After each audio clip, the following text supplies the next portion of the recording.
questions?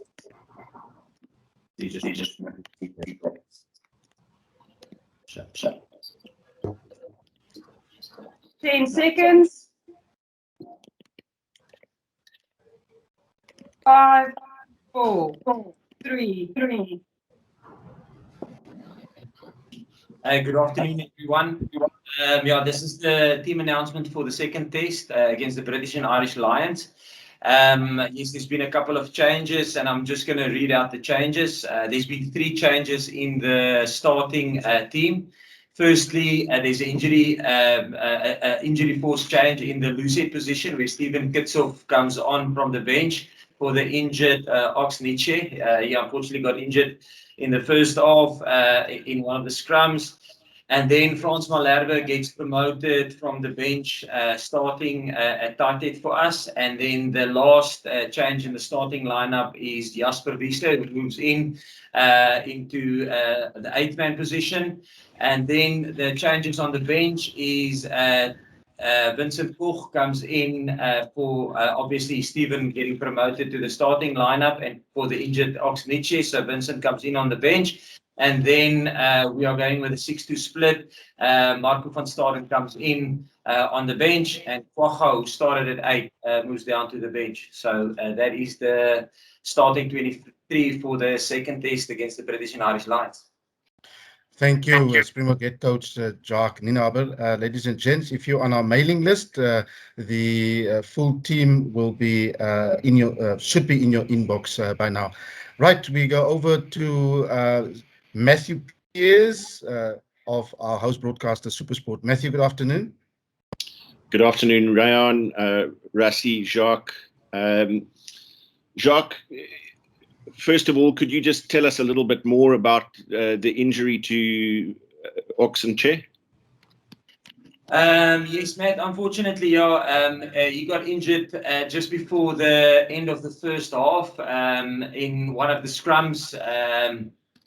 Just before the end of the first half. Like I say, I don't want to delve too much into that, but unfortunately he sustained an injury that forced him into an earlier substitution on match day, and he hasn't recovered fully to participate in this week.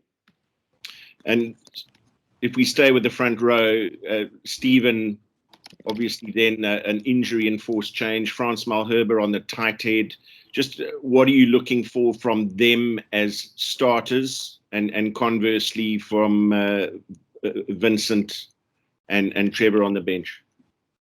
Matt, listen, obviously we want to lay a nice foundation with that starting front row of us. Like I said last week, we're fortunate in that we in our front row, 1, 2, and 3, both starting and on the bench. These 3 guys know that they've got a specific role they have to play, almost similar to the group that started last week. And then we're fortunate that we have Trevor and Vince and Malcolm that can come on whenever they need it, in the second half.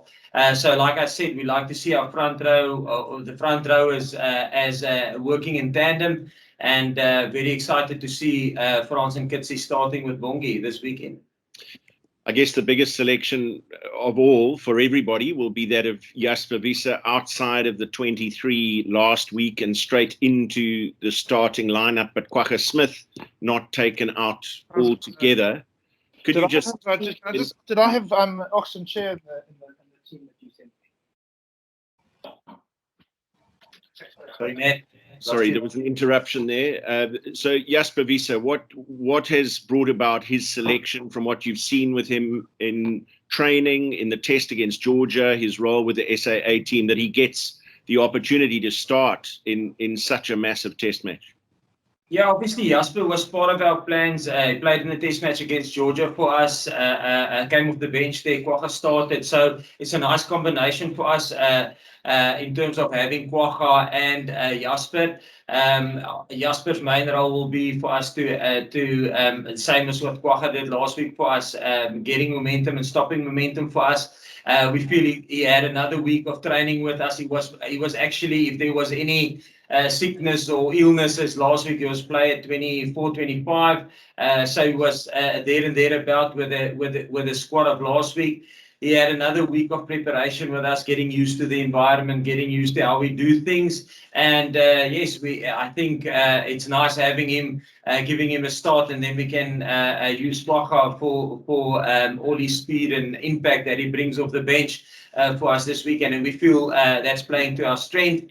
And yeah, so I'm happy for Jasper. Like I said, he worked hard, and it's going to be nice to see him participating in a huge game like this.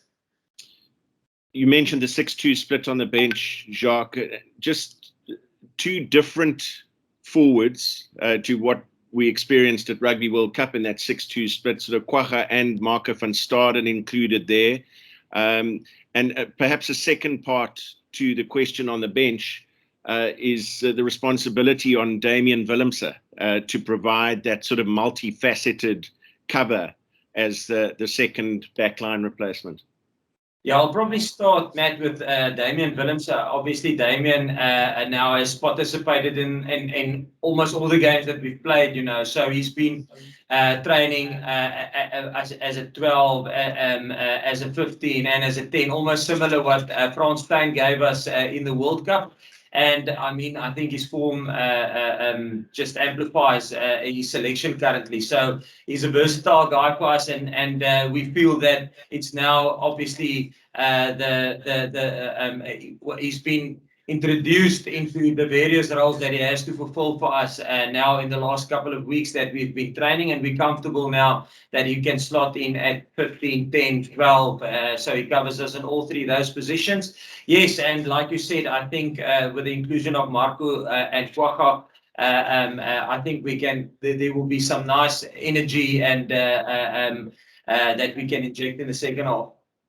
Jacques, finally from me, just perhaps a quick word on the Lions selection, going with a Conor Murray at scrum half, Harrison midfield, and then a change at loose head prop. Does that tell you anything about a possible change in the way they might want to approach this game? Matt, yeah, I think it's just a swap in terms of the two nines. The one started and the one was on the bench, and now it's just the other way around. Obviously, I think I don't know. I'm not 100% sure how much time Conor got. I thought he got the last 15 minutes or there and thereabout. Obviously, we know him quite well. He's excellent in terms of his kicking game and his contestable kicking game. So probably, and if you think what happened in the second half, they're probably going to look to use that a lot more. Then Daly just moved to the bench, and they got Harris on as 13. Don't know the reason for that, but they would know that. And then obviously Marco, I thought, Marco, I thought when he came on in the second half, really scrummed well, very experienced player. So that's obviously the route they're going to go with him. Thank you, Jacques. Thank you, Rayon. Thank you, Matthew Pierce from SuperSport. Plenty of hands for questions. So we're going to move on swiftly. And Nick Simon, you are next.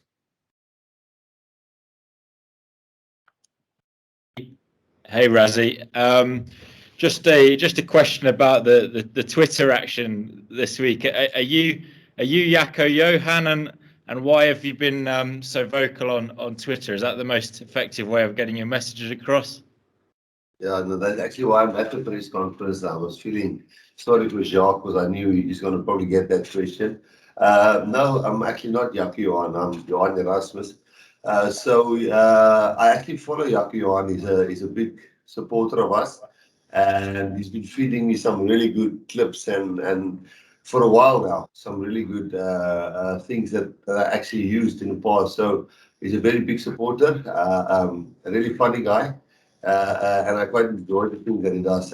Why I'm so active on Twitter, I actually I think retweeted about 2 or 3 tweets that I really thought was accurate. And then, yeah, I tweeted twice just for a simple reason, you know, as director of rugby, we do have the medical department as part of our department, and there's a program called Box Smart. And the one tweet was just, you know, I thought the way Chesden was picked up off the ground, while it could have been a serious injury, you know, we teach our primary school children from any you know, age or level that you leave a player as he is there, because it is dangerous. You know, if we wouldn't like our Springbok players this Saturday to go, every Lions player that's down on his back, to go and pick him up. And I thought that was an important one to get out there while we had the opportunity. And yeah, otherwise, I just thought the other tweet was just, you know, the Lions really, I thought, deserve to win. You know, they're going through the same protocols as us, same COVID protocols. They're far away from home. Yeah, so I think it was only those 2 tweets, and then obviously, you know, I did retweet a few things that a few guys that I thought were spot on, like last year, a guy like Squid Rugby. You know, I enjoy him, for example, and when something makes sense to me, I like to retweet it. And will you be going to World Rugby through the official channels as well, or have you just said you've been on Yeah, social media? Yeah, that takes a bit of a while. You know, we tried to do that on Sunday, but they didn't come back to us. And on Monday, they didn't come back to us. And this morning, we got the report back. So that takes a bit of a while to get the full on report. And we got it this morning. And, you know, then already Monday is done. And now our second training is this afternoon. So when you get it only on a Tuesday morning, it does disrupt your week in terms of team selection and what things you want to rectify. And when Jacques wanted to the tactics he wants to employ. You know, we really tried hard to make contact with them on Sunday night and send through clips to them and wanted some guidance and you know, help on certain things that we can fix and maybe change in our team selection. But unfortunately, their process is. They said it was the same in the Six Nations, which we wouldn't know because we didn't play there.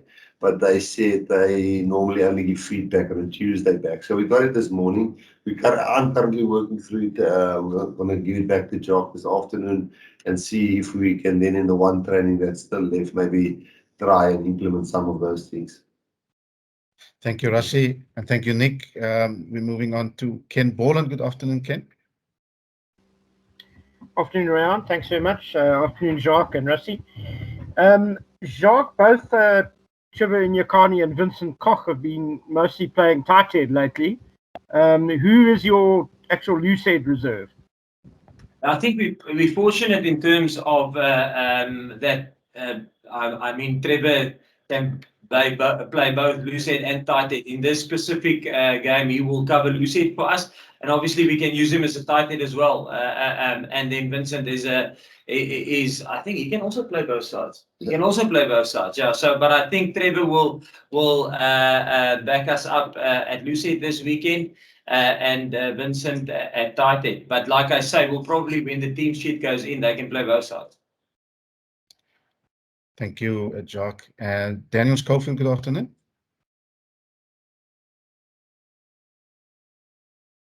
Okay, Daniel, can you hear me? Okay, let's move on to Craig Lewis. Thanks, Ray.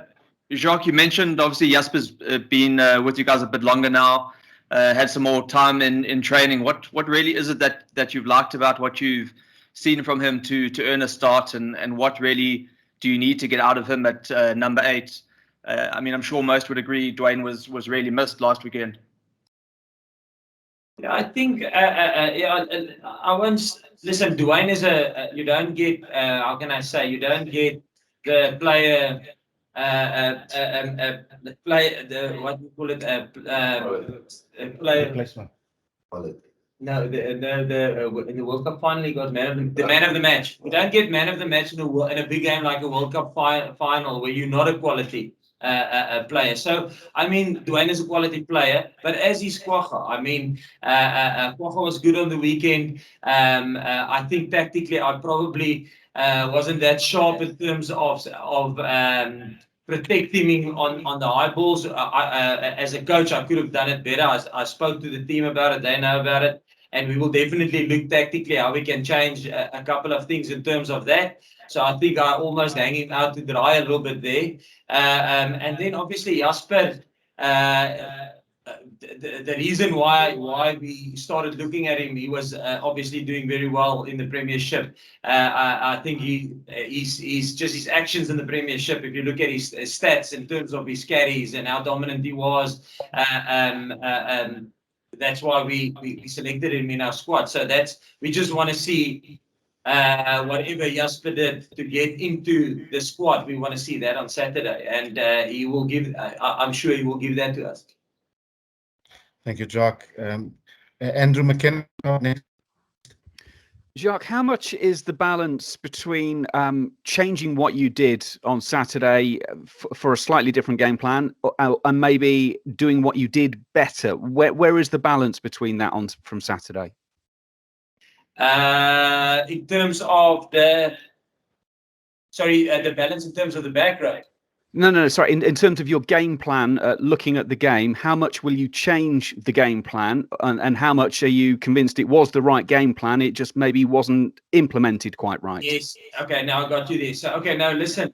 All we have to do is we were 5 points short of the British and Irish Lions. We need to get 5 points more. So I don't think in terms of if you look at the game plan, I think we were unfortunate. We were over the try line 3 times, only one try awarded. So I think there was opportunities for us, and for the reasons that we all know, some of those opportunities were not allowed, or the tries were disallowed. So that's the main thing. I think we just got to improve. Like I said, after the match, I felt that in the second half we didn't handle the contestable kicking game from the Lions. We didn't handle that as good as we could have. Yes, there was tactical errors from my side. And obviously we will have to. We worked incredibly hard in the week to rectify that, and we just need to get 5 points more to be in the mix. Thank you, Jacques. And the next question will come from Will Callagher. Hi there. This is one for Rassie. Can you talk to us about the emotions of the squad going 1-0 down in the series? That will, I imagine, fire you up because it's kind of a do or die game this weekend. Should we expect a furious backlash from your box? I wouldn't say furious backlash. I think if we win the next one, then the Lions are then in the same position as us. Then they must win the last one to win. So I guess that's the way we'll look at it. We're going to try and win this one. We've been in positions like this before. At the World Cup, we lost the first game against the All Blacks, and we had to win the next 6 to win the World Cup. So we definitely the team under pressure, without a doubt. I think you're correct there. I think last week was interesting in terms of, I think we were very, very quiet in the media. I think we were very focused and tried to stay on the positive vibe which the World Cup created and make the people support us, not saying too much and trying to deliver on the Saturday. And I think the Lions were a little bit opposite compared to us.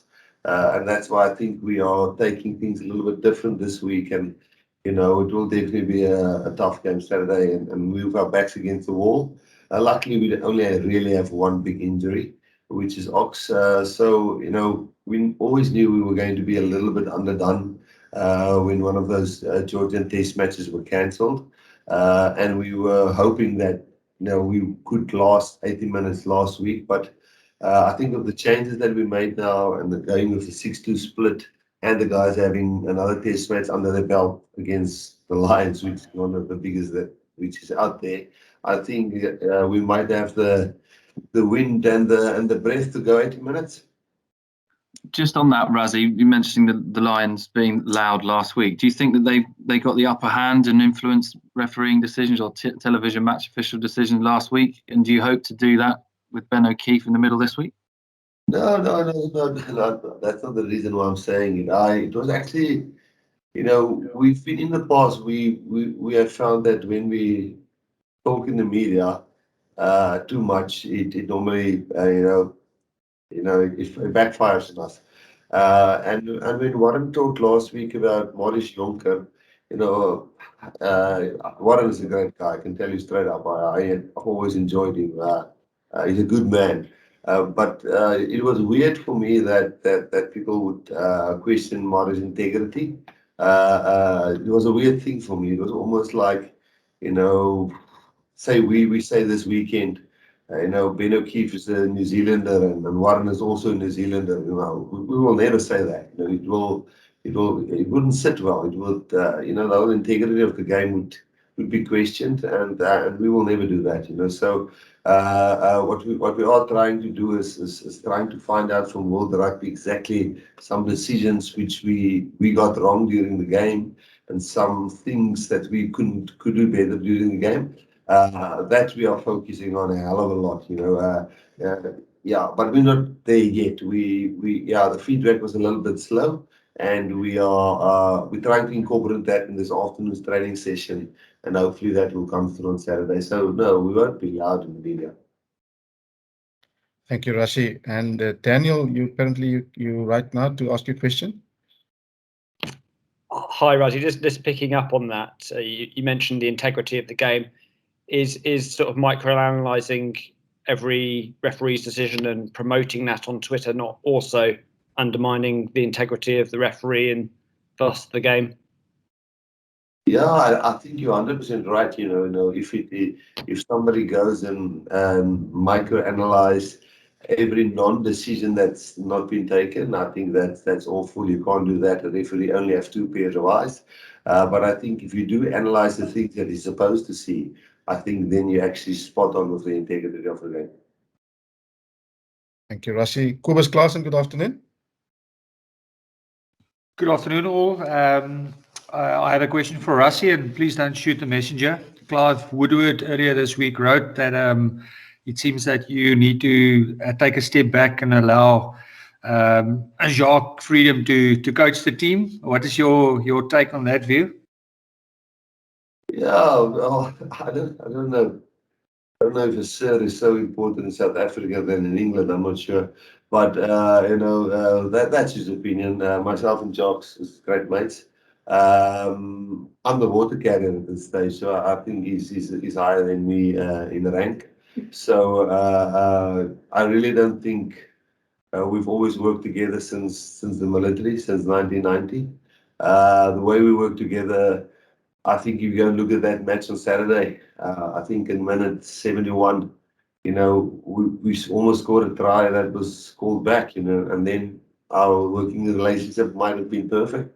And then people say it's working really well. So, you know, I wouldn't listen too much to Sir Clive Woodward. He doesn't really matter to me.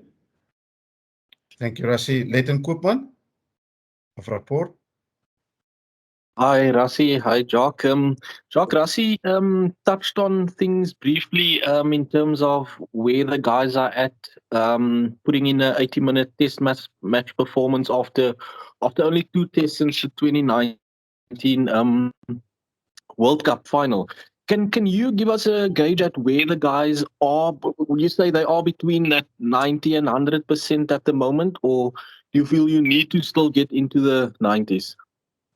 No, I think definitely, like Rassie said, I thought we knew it's going to be tough, and that's why we probably couldn't go with a 6-2 split last week. We knew that if you look at the guys, even at our bench, you know, there was not the bench, the front row. We had a couple of guys that was in isolation for 10 days, you know, and that's the issue. The issue is not that they're ill or anything like that. They just haven't been exposed to rugby and to rugby training, you know, and the same with. If you look at Andre and he started cramping, and that's why we knew, listen, we probably can't go and risk with a 6-2 split last week. But obviously getting exposed to rugby the whole last week, getting exposed to a high intensity game against the British and Irish Lions on the weekend, that all tops up. And you know, the muscle memory of the players are still there. They just haven't been, how can I say, they've been at a high intensity up to when they went into isolation, and then it's almost a drop off of nothing,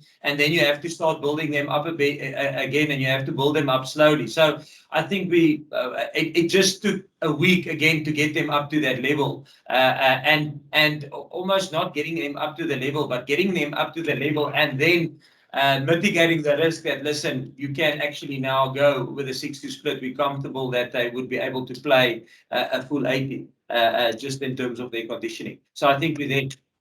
Okay, we will have to move on swiftly. We still have to get the players to speak to the media. Then we go over to and we say good afternoon, Sandile van Heerden.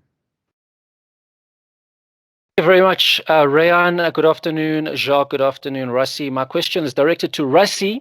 Do you believe that those off-field battles matter in terms of being influential in affecting how the game is officiated?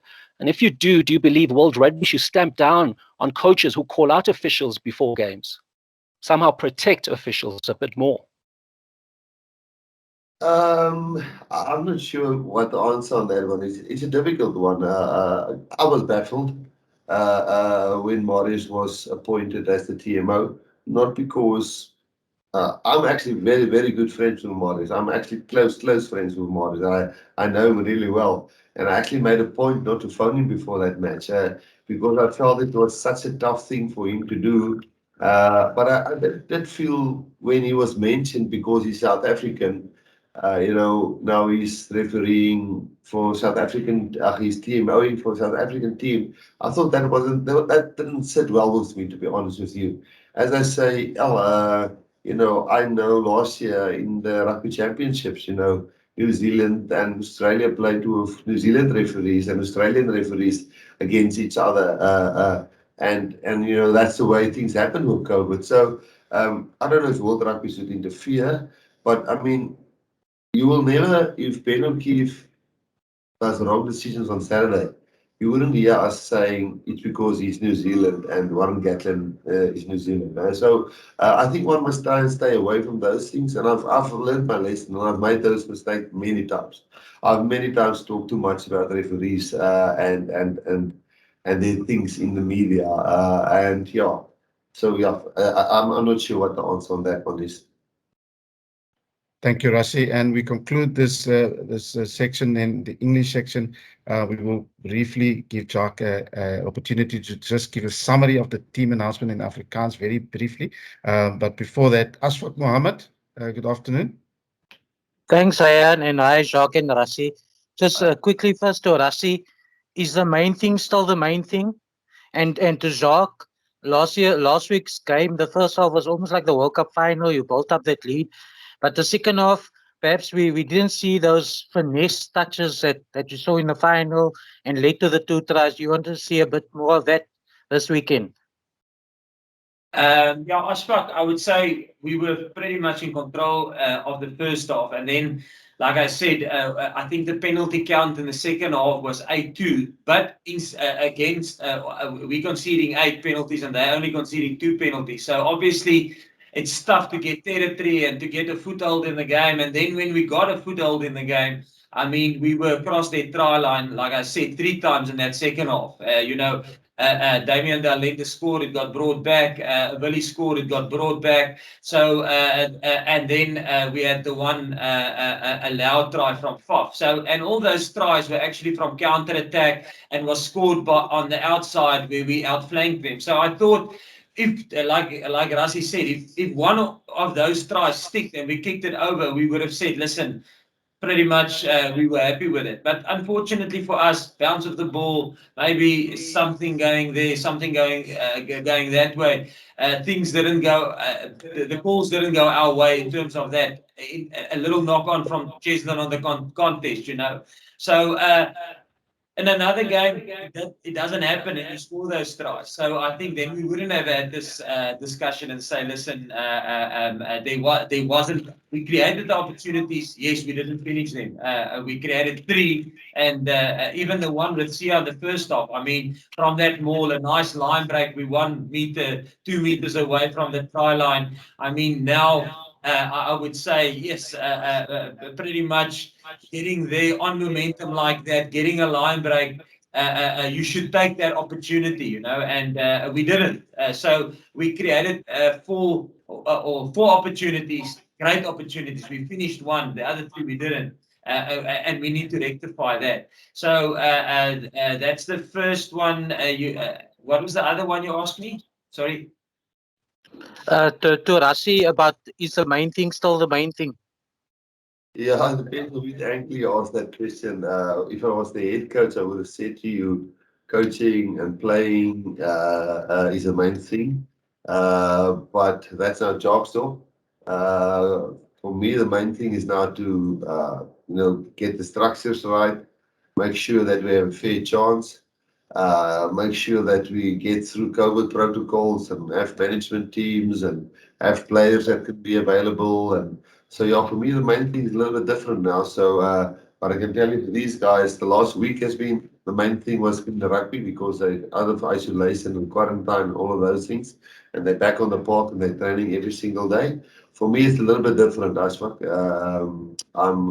I also think part of my job is currently now to inform everybody what's going on and what we're trying to do and how we do things. So yeah, for me it's a little bit different now. The only other function I do for them is helping with the planning of the coaching and carrying a bit of water. Thank you, Rassie. Jacques, very briefly in Afrikaans, there's a request that you just give a very brief summary of the team that you announced and the reason why Ox has not been considered for selection in Afrikaans. Thank you. Okay, die span van die tweede toets teen die Britse en Ierse Lions is nommer 1. Al slegs 3 veranderinge in die begin 15-tal. Die eerste verandering is op loskop waar Steven Kutzel begin in die plek van Ox Nienaber. En dit is 'n verandering wat gemaak word as gevolg van 'n besering. Ox het 'n besering gekry in 'n scrum so 30 minute in die eerste helfte. En dis hoekom ons die verandering ook moes ongelukkig maak halftyd. Dan is daar Frans Malherbe wat inkom op vaskop van die bank af. En die derde verandering in die beginspan is Jasper Wiese begin. Hy was laasweek was hy speler 24, so hy was in die vergrote groep van 25 waarmee ons na die wedstryd toe gegaan het. So Jasper kom in op 8ste man. Dan die veranderinge op die bank is Trevor Nyakane gaan het van die begin 15 dan af gegaan na die bank toe. Vincent Koch het ingekom in die plek van die beseerde Ox Nienaber en dan gaan ons met 'n 6-2 split. So Staden kom in en Kwagga wat laasweek begin het op 8 is net nou op die bank vir ons. So dis die veranderinge wat plaasgevind het van die eerste toets na die tweede toets toe. Hi, dankie Jacques. That concludes our first section of the press conference. Thank you, Jacques, and thank you, Rassie. They will now make way for our next two players, which will be Lucanio Am and Damian Willemse. Thank you.